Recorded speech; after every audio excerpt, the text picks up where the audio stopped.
Hello dear students, welcome back again. उम्मीद है आप बहुत हेल्दी हैप्पी होंगे। उम्मीद है आप बहुत अच्छे से पढ़ रहे होंगे। आज study note number 5 topic correlation हम कर चुके हैं ऑलरेडी, और उस टॉपिक पर एमसीक्यू मल्टीपल चॉइस क्वेश्चन जो इंस्टीट्यूट के मॉड्यूल के अंदर गिवन है उसे हम करेंगे।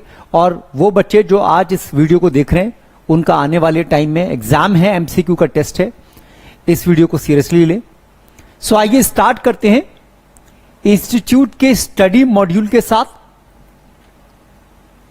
सीएमए फाउंडेशन एमसीक्यू पढ़ रहे हैं, टॉपिक है कोरिलेशन। ठीक है, पहला सवाल, bivariate data are the data collected for. Bivariate data क्या होते हैं, किसके लिए कलेक्ट होते हैं? दो वेरिएबल तो होते हैं, two variables. More than two variables नहीं, टू वेरिएबल्स साइमल्टेनियसली। देखो ऑप्शन ए ऑप्शन सी, इनमें ज्यादा अच्छा ऑप्शन सी है। दो वेरिएबल हो और दोनों वेरिएबल का डेटा साइमल्टेनियसली, साइमल्टेनियसली का मतलब एक ही टाइम में आपने लिया हो। सो सी इज द राइट ऑप्शन।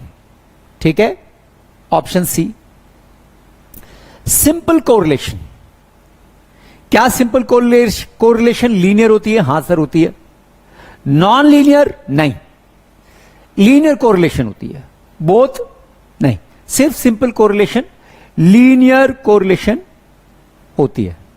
ठीक है, आगे बढ़ते हैं। If the high values of one variable, यहां एक वर्ड मिसिंग है, one variable, tend to low values tend to match with, ऐसे बोलिए। सेंटेंस की में कुछ एरर है तो मैं उसको अपनी तरफ से करेक्ट कर रहा हूं। If the high values of one variable tend to go along या tend to match with low values of the other variable, then they are said to be negatively correlated. हां सर। इनवर्सली कोरिलेटेड, हां sir, ये बात भी सही है। तो दोनों ए बी बोथ सही है। सी इज द राइट ऑप्शन। तो क्वेश्चन ये कह रहा है अगर एक वेरिएबल की वैल्यू हाई जाए तो दूसरे की लो आए, ये दोनों मैच करें। ठीक है, तो ऐसे कोरिलेशन कैसा, ऐसा कोरिलेशन क्या होता है? नेगेटिव होता है। Fourth, correlation is said to be positive. Correlation कब पॉजिटिव होता है? When the values of two variable move in the same direction. Yes, बिल्कुल सही है। सेम डायरेक्शन में मूव करने का मतलब या तो दोनों बढ़ रही हो या दोनों घट रही हो। When they tend to move in the same direction, then there seems to be positive correlation. अब इसमें आगे देखते हैं क्या ऑप्शन है। When the values of two variables move in the opposite direction, no, गलत है। When the values of two variable would not change, ये भी गलत है। A is the right option. But option A में एक बात मैं आपको मेंशन कर दूं, जरा ध्यान से याद रखिएगा। दो वेरिएबल के वैल्यूज सेम डायरेक्शन में मूव करेंगी, दोनों ही बढ़ रही हैं या दोनों ही घट रही हैं। कभी कभार थोड़ा बहुत उस बहुत बड़े सेम में छोटा सा नॉट सेम भी हो जाएगा तो भी आंसर पॉजिटिव कोरिलेशन आएगा। ठीक है, चलो question number 5, age of applicants for life insurance and the premium of insurance. So life insurance और इंश्योरेंस के प्रीमियम, जितनी एज छोटी होती है प्रीमियम भी उतनी कम पे करनी होती है। सो जितनी एज बड़ी होती है प्रीमियम भी ज्यादा होती है। सो एज और प्रीमियम के बीच का कोरिलेशन कैसा होगा? पॉजिटिव। ठीक है, question number 6, correlation between sale of cold drinks. Cold drink की सेल कितनी होगी? And temperature of the day. So जैसे जैसे डे का टेम्परेचर बढ़ेगा कोल्ड ड्रिंक की सेल बढ़नी चाहिए, जैसे जैसे टेम्परेचर घटेगा कोल्ड ड्रिंक की सेल घटनी चाहिए। सो कोरिलेशन पॉजिटिव होगा। क्यों? क्योंकि दोनों वेरिएबल सेम डायरेक्शन में चेंज हो रहे हैं। So answer will be positive correlation. ठीक है, आगे बढ़ते हैं। In case the ages of husbands and wifes, husbands और वाइफ की एजेस में कोरिलेशन कैसा होता है? वो भी पॉजिटिव होता है। यूजुअली कम एज का लड़का कम एज की लड़की के साथ शादी होती है, ज्यादा एज का लड़का ज्यादा एज की लड़की के साथ, और बहुत ज्यादा सीनियर सिटीजन हो जाएंगे तो बहुत ज्यादा सीनियर सिटीजन के साथ शादी होगी। सो कैसा कोरिलेशन होता है? पॉजिटिव कोरिलेशन होता है। ठीक है, चलिए आगे बढ़ते हैं, क्वेश्चन नंबर 8 की बात करते हैं। Whatever may be the value of R, R की वैल्यू कुछ भी हो, पॉजिटिव हो या negative, its square will be, तो हर वैल्यू का स्क्वायर पॉजिटिव ही होता है। यहां वर्ड में आर हटा रहा हूं, यहां मैं वर्ड कोरिलेशन हटा रहा हूं आर, तो कोई भी वैल्यू होगी अगर वो नेगेटिव भी हुई तो उसका स्क्वायर तो पॉजिटिव ही आएगा ना, तो पॉजिटिव ओनली। ठीक है, चलो आगे बढ़ते हैं, question number 9, value of the correlation coefficient, correlation coefficient जिसको हम आर से रिप्रेजेंट करते हैं। हमने इसको कैलकुलेट करने के लिए स्पेयरमैन्स रैंक मेथड लगाया, कार्ल पियर्सन्स मेथड लगाया, तो इस वैल्यू आर की, इस कोफिशिएंट ऑफ कोरिलेशन आर की वैल्यू कहां से कहां लाई करती है? -1 के बराबर हो सकती है, -1 से बड़ी, 1 के बराबर हो सकती है, 1 से छोटी। सो कहां से कहां होती है? -1 से 1 के बीच में। A is the right option. अगला question, what are the limits of the correlation coefficient, correlation coefficient की लिमिट क्या होती है? देखो बेटा, लिमिट का मतलब होता है बाउंड्री, एंड, जहां पर एंड होता है। सो कोरिलेशन कोफिशिएंट की लोअर लिमिट होती है -1, आर की वैल्यू -1 के इक्वल हो सकती है। कब होती है? जब परफेक्ट नेगेटिव कोरिलेशन होता है। और कोरिलेशन कोफिशिएंट की अपर वैल्यू, अपर लिमिट होती है +1। कब होती है? जब कोफिशिएंट कोरिलेशन परफेक्ट पॉजिटिव होता है। सो लिमिट्स होती है -1 एंड 1। ठीक है, ठीक है, चलिए आगे बढ़ते हैं। क्वेश्चन नंबर 11 क्या कह रहा है भाई? दो वेरिएबल्स x एंड y, इनके बीच का रिलेशनशिप, एक mathematical equation y is equal to a plus bx। What is the coefficient correlation between x and y? तो मैं आपसे कहता हूं बेटा, जरा जाइए 10वीं क्लास के अंदर, 10th क्लास, ज्यादा कुछ नहीं पूछ रहा, ज्यादा कुछ नहीं बता रहा। 10th क्लास में आपने लीनियर इक्वेशन टू वेरिएबल पढ़ी थी, और इनफैक्ट हमने भी पढ़ी है लीनियर इक्वेशन टू वेरिएबल। सो लीनियर इक्वेशन टू वेरिएबल इसलिए लीनियर बोलते हैं क्योंकि x और y दोनों की पावर में पावर 1 है, और टू वेरिएबल है, इसलिए इसको लीनियर इक्वेशन टू वेरिएबल बोलते हैं। याद करिए, लीनियर इक्वेशन टू वेरिएबल का ग्राफ एक स्ट्रेट लाइन होता है। वो स्ट्रेट लाइन अगर अपवर्ड होती है तो x और y के बीच का रिलेशनशिप पॉजिटिव माना जाता है, और वो स्ट्रेट लाइन अगर डाउनवर्ड होगी तो x और y के बीच का रिलेशनशिप नेगेटिव माना जाएगा। तो ये है पॉजिटिव रिलेशन और ये होगा नेगेटिव रिलेशन। ये ग्राफ x एंड y मैंने शो किया। अब क्वेश्चन ये है कि y is equal to a plus bx, ये कोई लाइन है, कोरिलेशन क्या होगा? तो कोरिलेशन पॉजिटिव या नेगेटिव कैसे पता लगाया जाए? वो डिपेंड करेगा b की वैल्यू पर। ये b क्या है? ठीक है, अगर b की वैल्यू पॉजिटिव हुई तो लाइन अपवर्ड होगी। आप देख सकते हैं ये जो b है, ये लाइन का स्लोप रिप्रेजेंट कर रहा है। क्या रिप्रेजेंट कर रहा है? Slope b। ठीक है, सो अगर b की वैल्यू पॉजिटिव होगी लाइन अपवर्ड होगी, अगर b की वैल्यू डाउनवर्ड होगी लाइन डाउनवर्ड होगी। तो अगर लाइन अपवर्ड होगी कब? जब b की वैल्यू पॉजिटिव है, तो कोरिलेशन पॉजिटिव होगा। सो इसकी कोरिलेशन की वैल्यू 1 -1 या 1 और -1 according as, yes, option C is the right answer. So correlation R की वैल्यू +1 या -1 कुछ भी हो सकती है, डिपेंडिंग ऑन बी की वैल्यू क्या है। ठीक है, और +1 -1 के बीच में नहीं होगी। क्यों? क्योंकि ये इक्वेशन एक परफेक्ट लाइन को रिप्रेजेंट कर रही है। परफेक्ट अपवर्ड होगी या परफेक्ट डाउनवर्ड, यानी या तो परफेक्ट पॉजिटिव रिलेशन होगा या परफेक्ट नेगेटिव। सो आर की वैल्यू 1 और -1 होगी डिपेंडिंग ऑन बी की value.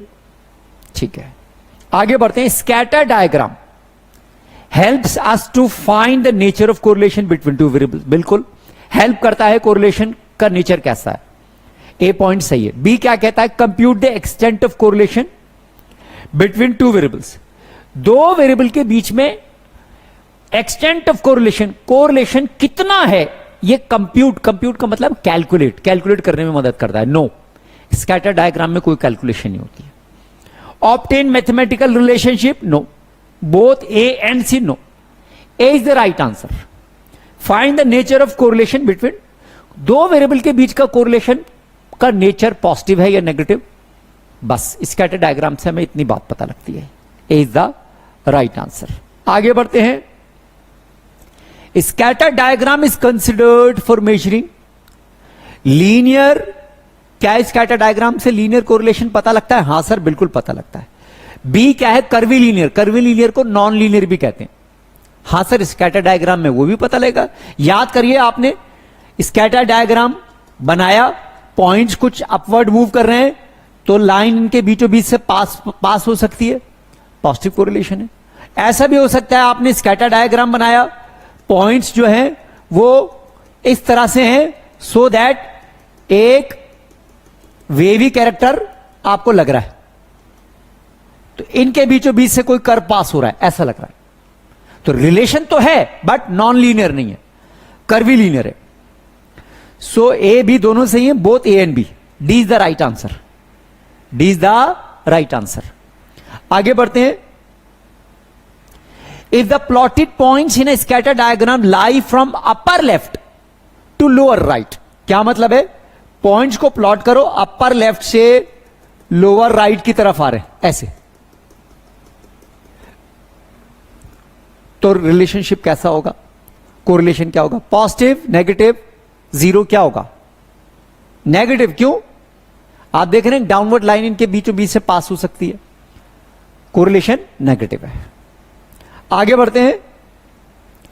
If the coefficient of correlation between X and Y, दो वेरिएबल एक्स एंड वाई, इनके बीच का कोएफिशिएंट ऑफ कोरिलेशन कितना है? 0.28। ठीक है। कोवेरियंस एक्स एंड वाई के बीच में 7.6। वेरियंस ऑफ एक्स, एक्स का वेरियंस कितना है? 9। स्टैंडर्ड डेविएशन ऑफ वाई पूछा है, तो पहले फॉर्मूला रिकॉल कर ले। कोरिलेशन आर क्या होता है? Covariance between X Y upon standard deviation of X into standard deviation of Y. I hope screen पे फॉर्मूला नजर आ रहा है ना? तो कोवेरियंस, कोएफिशिएंट ऑफ कोरिलेशन दे रखा है 0.28, फॉर्मूले में रख रहा हूं 0.28 is equal to covariance 7.6 upon variance of X, X का वेरियंस 9 है, तो एक्स का वेरियंस 9 है, एक्स का स्टैंडर्ड डेविएशन कितना होगा?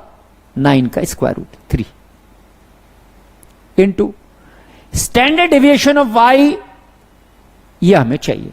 तो कुछ नहीं, सीधा सीधा सा इक्वेशन है, सिंप्लीफाई करते हैं और आंसर निकाल लेते हैं।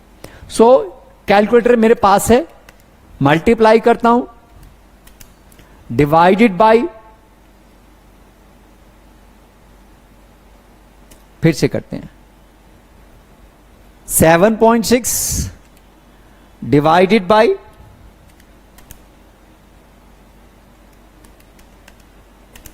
आंसर आया 9.04। y का स्टैंडर्ड डेविएशन कितना आया? 9.04 अप्रोक्सीमेटली। ठीक है, चलो आगे बढ़ते हैं। क्वेश्चन नंबर 16 की बात करते हैं। If two variables X and Y, if for two variables covariance, variance of X, variance of Y, ये सब गिवन है,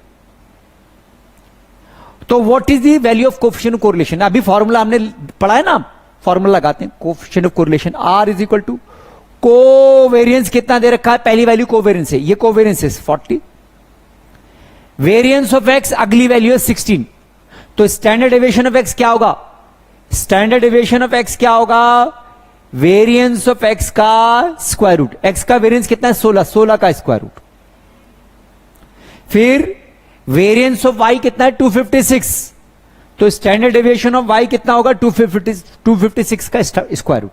वाई का standard deviation, variance of Y का स्क्वायर रूट, इन वैल्यूज को रखते हैं भाई। 256 किसका स्क्वायर है? 16 का, और 16 किसका है? 4 का। सो आंसर कितना आया? 0.625, 0.625। कौन सी ऑप्शन हो गई?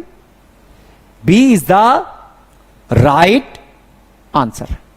ठीक है बेटा, आगे बढ़ते हैं। Question number 17। If the relationship between two variable X and Y is this, X Y दो वेरिएबल्स हैं, इनके बीच का रिलेशनशिप आपको दिया हुआ है। So coefficient of correlation between X and Y पूछा है, तो अभी अभी हमने ऐसा एक क्वेश्चन करा था। इनके बीच के रिलेशनशिप में आपको यह देखना पड़ेगा कि यह लाइन अपवर्ड जाती है या डाउनवर्ड। अगर यह लाइन अपवर्ड जाएगी तो कोरिलेशन पॉजिटिव होगा, परफेक्ट पॉजिटिव है, यानी आर की वैल्यू +1 आएगी। अगर ये लाइन डाउनवर्ड जाएगी तो आर की वैल्यू -1 आएगी। तो बेटा ये लाइन डाउनवर्ड जाएगी, आप चेक कर सकते हैं ऐसे। सर आपने इतनी जल्दी कैसे बता दिया, आपने एकदम से कैसे बता दिया लाइन डाउनवर्ड जाएगी? तो इसको चेक करने का एक लेंथी मेथड क्या है, आप एक्स वाई की वैल्यूज रखकर 3 पॉइंट्स लीजिए, 3 पॉइंट को प्लॉट करके देखिए, 1 पॉइंट, 2 पॉइंट, 3 पॉइंट से लाइन डाउनवर्ड पास हो रही है। ये लेंथी मेथड है। शॉर्टकट मेथड क्या है, एक्स वाई इन दोनों वेरिएबल्स को इक्वल के सेम तरफ रखिए, इक्वल के सेम साइड, या तो दोनों इक्वल के लेफ्ट में हो या दोनों इक्वल के राइट में हो। ठीक है सर, कर लिया।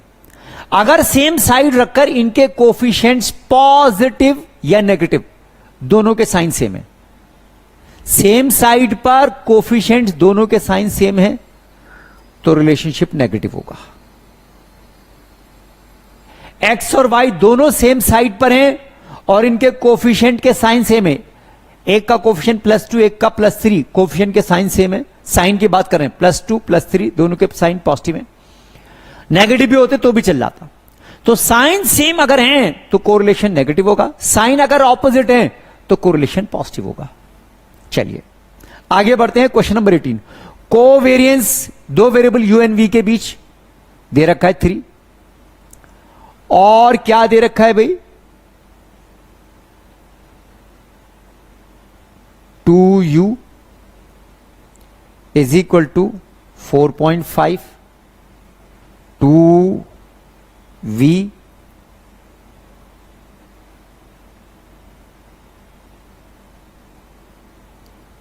हाँ, ये यहां पर क्लियर नहीं है, ये u क्या है। ठीक है, ये 2u है, 2y है। ठीक है, तो मैं इसको 2 ना मान के, हो सकता है कुछ मिसप्रिंट हो पीडीएफ कन्वर्ट करने में, तो मैं अपनी तरफ से क्वेश्चन बदल देता हूं। मैं ऐसे बोल रहा हूं, क्वेश्चन चेंज कर रहा हूं। ठीक है, और इसी के आसपास कोवेरियंस तो क्लियर है। दो वेरिएबल u v के बीच का कोवेरियंस कितना है भाई, 3।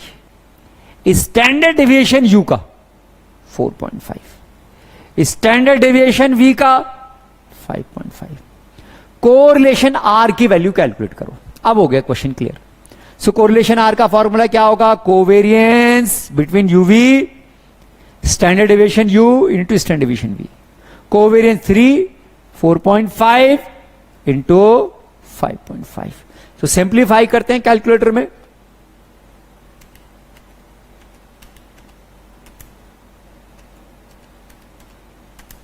आंसर आया बहुत वीक, 0.121, और देखो यहां एक 0.121 आंसर भी आ रहा है। तो आई गेस के जो मैंने क्वेश्चन में करेक्शन करी है सही है, तो option D is the right answer. ठीक है, चलो आगे बढ़ते हैं। What is the coefficient correlation from the following data. Hello, ये डेटा क्या है? अच्छा, कोरिलेशन आर कैलकुलेट करना है।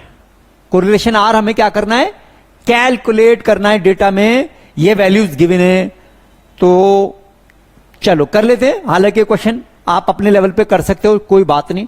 एक्स वाई 1 2 3 4 5, ठीक है, 8 6 7 5 5। सो कौन सा मेथड लगा रहा हूं मैं कोरिलेशन आर कैलकुलेट करने के लिए? n times summation X Y minus summation X into summation Y upon under root में n times summation X square minus summation X का होल स्क्वायर अंडर रूट में n times summation Y square minus summation Y का whole square. ठीक है, चलो अब इन values को calculate करते हैं। समेशन एक्स कितना है भाई? 5 4 9 3 12 14 15 आ गया। समेशन वाई 5 और 5 10 7 17 17 और 6 23 23 और 8 31 31 आ गया। अब एक्स स्क्वायर चाहिए, एक्स इंटू वाई चाहिए, एक्स इंटू वाई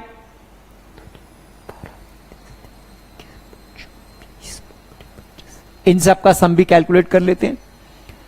ठीक है, 12 और 8 20, 20 40 41 61 66 और 20 86 86। ठीक है, इसके बाद हमें एक्स स्क्वायर और वाई स्क्वायर भी चाहिए। सो एक्स का स्क्वायर 1, 4, 3 का 9, 4 का स्क्वायर 16, 5 का 25, इन सब का सम भी कर लेते हैं भाई। आई होप 55 आएगा, plus 15 not 15 16, 25 plus 16 plus 9 plus 5। ठीक है, 55 इन सब का सम आ गया। ठीक है, वाई स्क्वायर भी चाहिए 8 का,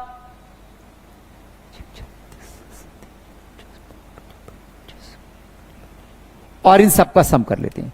तो 50 प्लस 49 प्लस 36 प्लस 64 199। फिर से चेक कर लेते हैं, 64 प्लस 36 प्लस 49 प्लस 50, आंसर आया 199। अब इन वैल्यूज को रख देते हैं। एन की वैल्यू क्या है? 5 पेयर से ना। So R is equal to N 5 X into Y का sum 86 minus summation X 15 into summation Y 31 upon N 5 summation X का होल स्क्वायर 15 का स्क्वायर। ना इसको चेक करिए, ये मैंने फॉर्मूला थोड़ा गड़बड़ लिख दिया, फिर से लिख रहा हूं मैं। ये समेशन एक्स देखो ऐसे ऐसे है, ये ब्रैकेट नहीं है यहां पर। ठीक है, समेशन एक्स स्क्वायर 55, तो ये क्या आ जाएगा 55 माइनस समेशन एक्स का होल स्क्वायर, समेशन एक्स कितना है 15 का स्क्वायर। चलो स्क्वायर रूट कंप्लीट, दूसरा square root N 5 summation Y square 199 minus summation Y 31 का स्क्वायर। सिंप्लीफाई कर ले, कैलकुलेटर मेरे पास है। 86 मल्टीप्लाई किया 5 से 430 माइनस 15 इंटू 31 कितना बन गया 465 डिवाइडेड बाई 5 इंटू 55 275, और 275 में से 15 का स्क्वायर 225 माइनस करो, और ये बना 50 का स्क्वायर रूट। और इसी तरह से यहां 199 इंटू 5, इसमें से माइनस कर रहा हूं 31 का स्क्वायर,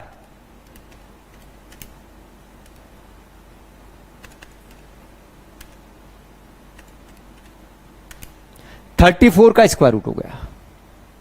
आई होप कोई कंफ्यूजन नहीं है। ठीक है, आराम से कैलकुलेट कर रहा हूं, आराम से क्वेश्चन सॉल्व कर रहा हूं, आपके लिए समझ में आ जाए। आर की वैल्यू 430 माइनस 465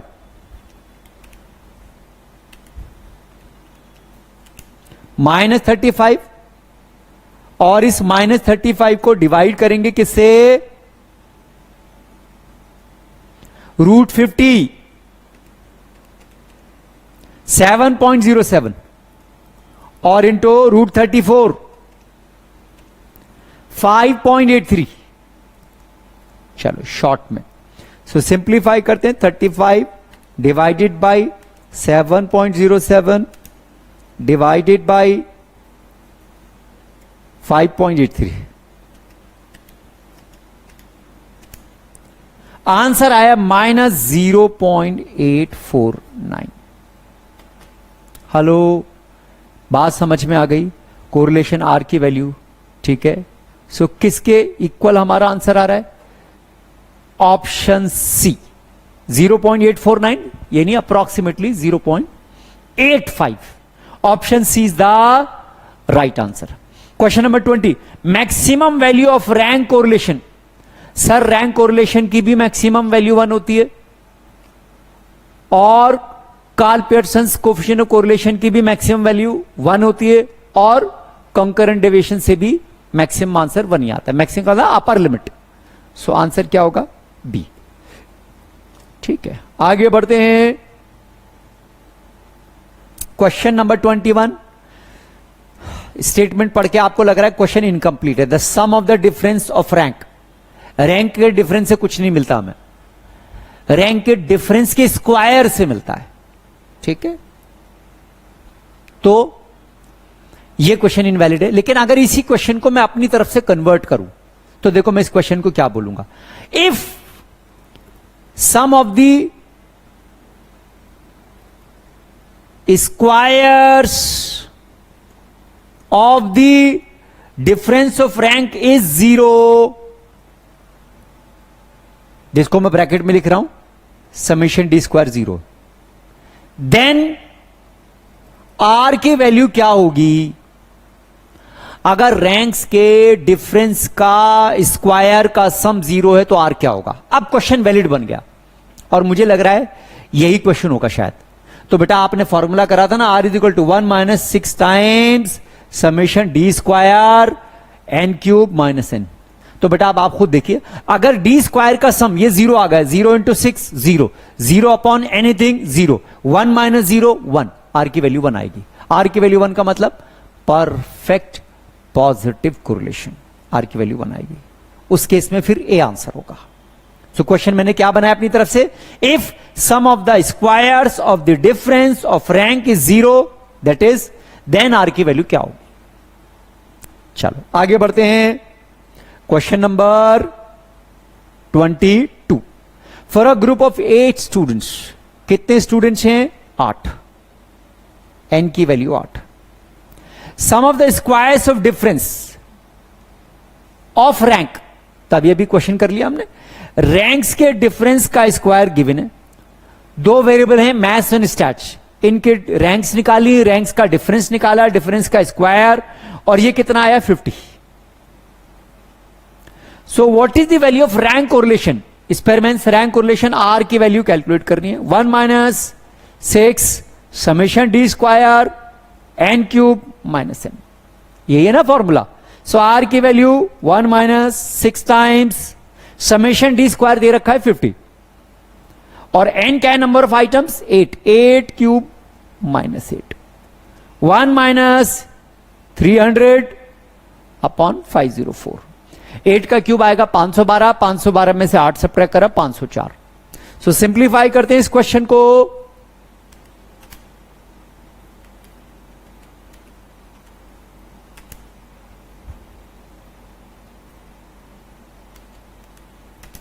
आंसर आया 0.4047। ठीक है, सो कौन सा ऑप्शन ट्रू है भाई? Option number B, 0.40। Option B is the right answer. ठीक है, चलो 23rd क्वेश्चन क्या है? 23rd question 10 pairs of observations हैं, number of concurrent deviations. Hello, concurrent deviation method मैंने क्लास के अंदर कवर अप नहीं किया, इंस्टीट्यूट के मॉड्यूल के अंदर कंकरेंट डेविएशन मेथड कहीं पर भी नहीं था, बट एक्सरसाइज के क्वेश्चन यहां दे रखे हैं तो कोई बात नहीं। मैं छोटा सा एक फॉर्मूला है, कंकरेंट डेविएशन मेथड क्या है वो भी बता देता हूं, फॉर्मूला भी बता देता हूं मैं। देखो एक्स वाई की जो वैल्यूज गिवन होती हैं, एक्स वाई की इन वैल्यूज में हमें चेंज देखना होता है। चलो मैं एक काम करता हूं, क्वेश्चन अपनी तरफ से बना ही लेता हूं मैं। ठीक है, वरना आप कहोगे सर कैसे समझाया, समझ में नहीं आ रहा। ठीक है, देखो मैं क्या कर रहा हूं, एक्स और ऊपर क्वेश्चन लिख लेते हैं, थोड़ा सा स्पेस भी मिल जाएगा मुझे। ठीक है, सो एक क्वेश्चन मैं कंकरेंट डेविएशन मेथड से करा रहा हूं, एक एग्जांपल अपनी तरफ से ले रहा हूं मैं। दो वेरिएबल एक्स एंड वाई, इन दो वेरिएबल एक्स एंड वाई के बीच का डेटा था 10, 15, 20, 25, 30, 35, 40, 45। एक्स की वैल्यू तो बढ़ रही है, अब वाई की वैल्यू 5, 8, 7, 10, 12, 15 और 12 और 20। वाई की वैल्यू बढ़ती भी है, कभी कभी घट भी जाती है। ना। तो ये बस दो वेरिएबल्स गिवन है। अब देखो कंकरेंट डिवीजन मेथड क्या कहता है। कंकरेंट डिवीजन मेथड ये कहता है आप एक वैल्यू कैलकुलेट करो C, ठीक है, और वो C ये बताएगी कि दोनों वेरिएबल X एंड Y अगर सेम डायरेक्शन में चेंज हुए तो वो कंकरेंट डिवीजन माना जाएगा, अगर सेम डायरेक्शन में चेंज नहीं हुए तो नहीं माना जाएगा। और आप उसको टिक या कुछ भी आप क्लिक करके अपने याद के लिए मार्क कर सकते हो। फॉर एग्जाम्पल पहली वैल्यू को तो कंपेयर नहीं कर सकते क्योंकि इससे पहले कुछ नहीं है। एक्स की वैल्यू देखो 10 से 15 बड़ी, वाई की भी बड़ी, एक्स की भी बड़ी, तो कंकरेंट डिवीजन है। कंकरेंट का मतलब दोनों बढ़ रहे हैं। आगे जाओ 15 से 20 बड़ी, 8 से 7 घटी, कंकरेंट डिवीजन नहीं है। क्रॉस, क्रॉस का मतलब कंकरेंट डिवीजन नहीं है। 20 से 25 बड़ी, 7 से 10 बड़ी, हां है। 20 से 30 बड़ी, 10 से 12 बड़ी, ये भी कंकरेंट डिवीजन है। 35 से 40 बड़ी, 15 से 12, एक्स की वैल्यू बड़ी है, वाई की वैल्यू घटी है। सॉरी, 30 से 35 बड़ी, 12 से 15 बड़ी, ये वाला भी। अब अगली वैल्यू देखिए, एक्स की वैल्यू 35 से 40 बड़ी है, वाई की 15 से 12 घटी है, ये कंकरेंट डिवीजन नहीं है, क्रॉस। अगला 40 से 45 बड़ी है और 12 से 20 ये भी बड़ी है, कंकरेंट डिवीजन है। सपोज मैं और वैल्यू ले लेता हूं, 45 के बाद लेटेस्ट से इसको 40 ले लेता हूं। एक्स की वैल्यू अब घटी है, पहली वैल्यू है, पहली सिचुएशन एक्स की ऐसी है जिसमें वैल्यू घटी है। तो अब 45 से 40 एक्स की वैल्यू घटी है, 20 से 18 वाई की भी घटी, 45 से 40 एक्स भी घटा, 20 से 18 वाई भी घटा, दोनों सेम डायरेक्शन में चेंज हुए। सेम डायरेक्शन में चेंज का मतलब कंकरेंट डिवीजन माना जाएगा, चाहे दोनों घटे चाहे दोनों बढ़े। यस, ये भी कंकरेंट डिवीजन है। अब ये जो टिक का निशान है ये बता रहा है कंकरेंट डिवीजन कौन से हैं, क्रॉस का निशान है ये बता रहे कंकरेंट डिवीजन कौन से नहीं है। कंकरेंट डिवीजन, कंकरेंट का मतलब है occurring same way, occurring at the same time, occurring in the same manner. चलो अब क्या करना है सर, अब R coefficient of concurrent division, coefficient of concurrent division कैसे कैलकुलेट करते हैं, प्लस माइनस स्क्वायर रूट के बाहर, plus minus 2c minus m upon m। अब फॉर्मूला देखिए कैसे लगाएंगे। सबसे पहले ये m क्या होता है, m होता है सर नंबर ऑफ आइटम जितनी दी हुई उससे एक कम।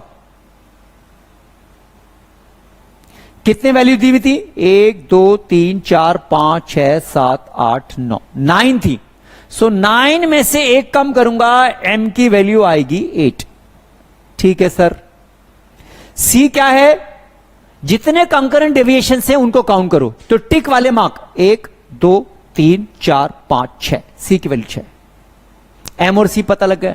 अब सर ये आपने प्लस माइनस रूट के अंदर भी लगाया और रूट के बाहर भी, तो रूल ये कहता है ये ब्रैकेट जो मैंने बनाया, अगर ये ब्रैकेट नेगेटिव है, अगर ये ब्रैकेट नेगेटिव है, रूट के अंदर भी साइन नेगेटिव लेना है, इसलिए लेना है क्योंकि रूट पॉजिटिव बन जाए, और रूट के बाहर भी नेगेटिव लेना है, इसलिए लेना है क्योंकि वो बताएगा कि कोरिलेशन नेगेटिव है। आ गई बात समझ में? फिर सुनो मैंने क्या बोला, अगर ये ब्रैकेट नेगेटिव है तो रूट में कौन सा साइन कंसीडर करेंगे, प्लस माइनस में से माइनस। क्यों? सो दैट स्क्वायर रूट के अंदर सारी कैलकुलेशन पॉजिटिव बन जाए, और बाहर भी माइनस लेंगे सो दैट हमें यह बात पता लग जाए कि कोरिलेशन नेगेटिव आया है। और अगर यह ब्रैकेट पॉजिटिव है, ब्रैकेट सॉल्व करने के बाद आंसर पॉजिटिव आया, तो अंदर भी प्लस का साइन, सो दैट पॉजिटिव फिर रहेगा। बाहर प्लस का साइन क्या शो करेगा, कोरिलेशन पॉजिटिव है। चलो जल्दी से वैल्यू रखते हैं। सो प्लस माइनस 2 इंटू सी की वैल्यू 6 है, माइनस m कितना है भाई 8 अपॉन 8। सो अंदर वैल्यू पॉजिटिव आएगी, ब्रैकेट के अंदर वैल्यू पॉजिटिव आ रही है, 2 6 12 माइनस 8 4 अपॉन 8 हाफ पॉजिटिव आया। सो अंदर भी प्लस का साइन, बाहर भी। सो आर की वैल्यू आई 1 अपॉन रूट 2, और 1 अपॉन √2 की वैल्यू होती है अप्रोक्सीमेटली 1.414। सो 1 को डिवाइड करूंगा 1.414 से, आंसर कितना आएगा?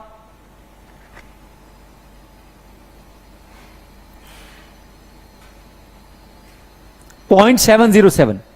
इसमें कोई भी ऑप्शन नहीं है। 0.7 अप्रोक्सीमेटली 1/3, अप्रोक्सीमेटली बोल रहा हूं मैं, एग्जैक्टली नहीं, अप्रोक्सीमेटली।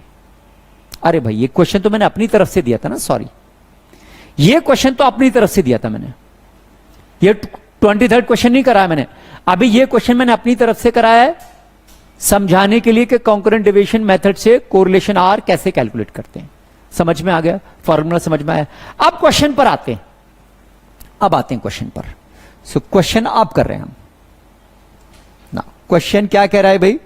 आ जाओ, अब सुनिए अब क्वेश्चन क्या कह रहा है। फॉर 10 पेयर्स ऑफ ऑब्जर्वेशन, तो एक काम करते हैं, क्वेश्चन कंफ्यूज आप ना हो तो क्वेश्चन के लिए कलर चेंज कर लेता हूं मैं, ब्लू कलर से क्वेश्चन करा रहा हूं।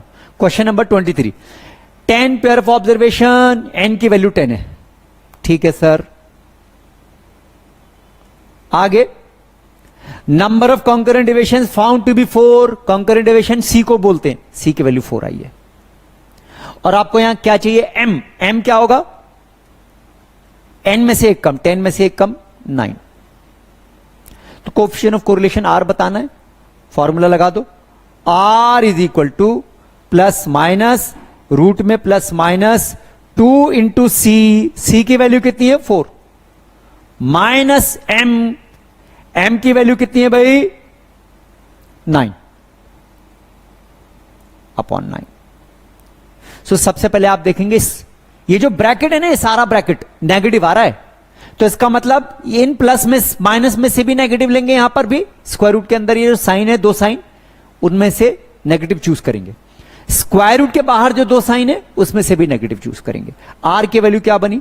बाहर भी नेगेटिव, अंदर भी negative. 2 4 8, 8 minus 9 -1, -1/3। I hope clear है। सो माइनस और माइनस प्लस हो जाएगा, प्लस का 1/√3, 1/√3 अंदर हो गया, और बाहर माइनस साइन है, -1, और √3 की वैल्यू अप्रोक्सीमेटली 1.732 होती है। कितनी होती है भाई √3 की वैल्यू? 1.732, गलत नहीं हूं मैं, ठीक है। तो 1 को डिवाइड करते हैं 1.732 से, कितना आंसर बना? 0.577। कितना आंसर बन गया? 0.577। Let me check it again, 1 divided by 1.732, ठीक है, 0.577 आंसर आया, -0.577 है तो 78 कर देते हैं, चलो ठीक है, अप्रोक्सीमेट आंसर। अब इसमें से कोई बहुत क्लोज आंसर कौन सा हो सकता है? -1/3, बट ये भी बहुत अच्छा आंसर नहीं है, ठीक है। चलो आगे बढ़ते हैं, क्वेश्चन लास्ट बचा है हमारा एक्सरसाइज का, कहां गया mouse? 24th, coefficient of concurrent deviation for P pairs of observation. Observations कितनी है? पी, जिसको हम एन कह रहे हैं, उसका आंसर क्या है? P. So coefficient of concurrent deviations for P pair of observation was found to be 1।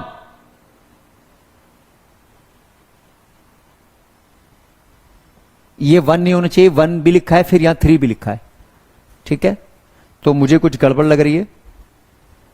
तो क्योंकि कोएफिशिएंट कॉन्करेंट डेविएशन का आंसर -1 और 1 के बीच में आते, तो मैं अपनी तरफ से क्वेश्चन चेंज कर रहा हूं, ये 1 और ये 3, मैं ये मान लेता हूं ये वैल्यू 1/3 है। किसका आंसर है?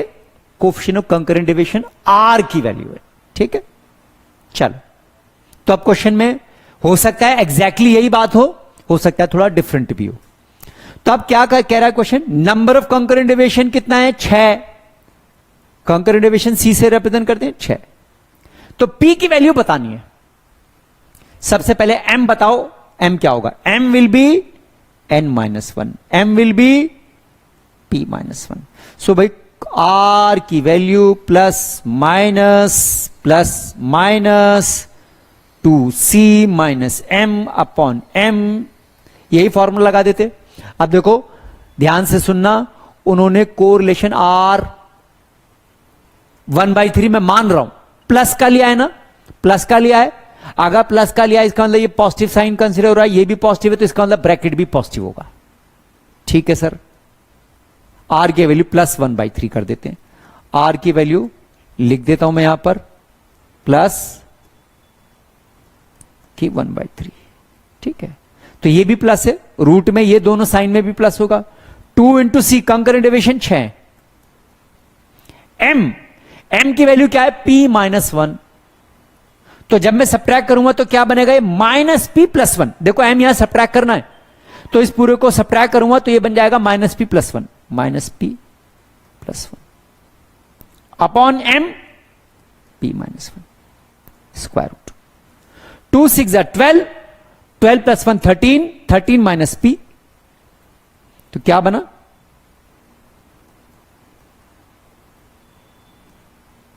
और स्क्वायर रूट था, स्क्वायर रूट है ना दोनों तरफ, तो मैं ऐसे बोल रहा हूं स्क्वायर बोथ साइड। तो स्क्वायर बोथ साइड करूंगा तो बेटा ये यहां स्क्वायर रूट कैंसिल और यहां का स्क्वायर आ गया, समझ गए ना। सो 1/3 का स्क्वायर क्या होगा, 1/9। 1/9 यहीं पर सॉल्व करता हूं मैं। 1/9 is equal to 13 minus p upon p minus 1, cross multiply, p minus 1 into 1, 13 से 9 से इधर मल्टीप्लाई, 9 इंटू 13 117 माइनस 9p। अब ये जो माइनस 9p है ना, इसको इधर ले आओ, प्लस 9p हो जाएगा, प्लस 9p हो जाएगा ना, प्लस 9p और प्लस p 10p, और माइनस 117 में से माइनस 1 इधर जाकर एक ऐड हो जाएगा तो कितना हो जाएगा, 118। सो p की वैल्यू आ जाएगी 11.8। तो क्योंकि क्वेश्चन में मैंने अपनी तरफ से चेंज करा था तो इसीलिए इनके आंसर पर मैं रिलाई नहीं कर सकता, बट मुझे आपको दिखाना था कि क्वेश्चन किस तरह से परफॉर्म करते हैं। ठीक है, so this was the last question in the series of the question that we had selected to finish today. चलो ठीक है, so believing that you are going well with your homework, अच्छी तैयारी आपकी चल रही है, फिर मिलेंगे और बहुत कुछ करेंगे। रेगुलर स्टूडेंट्स जो इस वीडियो को देख रहे हैं और क्लासेस और लेक्चर्स के साथ मिलेंगे, और जो एमसीक्यू की सीरीज देख रहे हैं और काफी सारे एमसीक्यूज उनके सामने इंशाल्लाह मैं अगली वीडियोस के अंदर प्रेजेंट करूंगा। Thank you very much.